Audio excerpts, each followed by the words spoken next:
సినీ నటుడు నిర్మాత బండ్ల గణేష్ చేపట్టిన సంకల్ప యాత్ర అలిపిరికి చేరుకుంది. షాద్నగర్ నుంచి తిరుపతి అలిపిరి వరకు 520 కిలోమీటర్ల యాత్రను ఆయన పూర్తి చేశారు. అలిపిరి వద్ద బండ్ల గణేష్ కు స్థానిక టీడీపీ నాయకులు ఘన స్వాగతం పలికారు.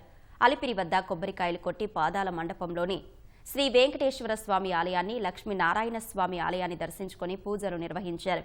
అనంతరం కాలినడకన తిరుమలకు బయలుదేరారు. కాలినడకన తిరుమల చేరుకుని రేపు ఉదయం శ్రీవారిని దర్శించుకుని మొక్కులు చెల్లించుకోనున్నట్లు బండ్ల గణేష్ తెలిపారు. కిలోమీటర్లు నడవడం అయిపోయింది. అలిపిరి ద్వారా ప్రయాణం స్టార్ట్ చేశాను. స్వామివారి దయతో తిరుమల చేరుకొని రేపు ఉదయం స్వామివారిని దర్శించుకొని స్వామివారి మొక్కు చెల్లించుకోవడం జరుగుతుంది. ఇది దైవ సంకల్ప యాత్ర. దారి పొడుగునా ప్రోత్సహించిన ప్రతి ఒక్కరికి నా హృదయపూర్వక ధన్యవాదాలు, కృతజ్ఞతలు.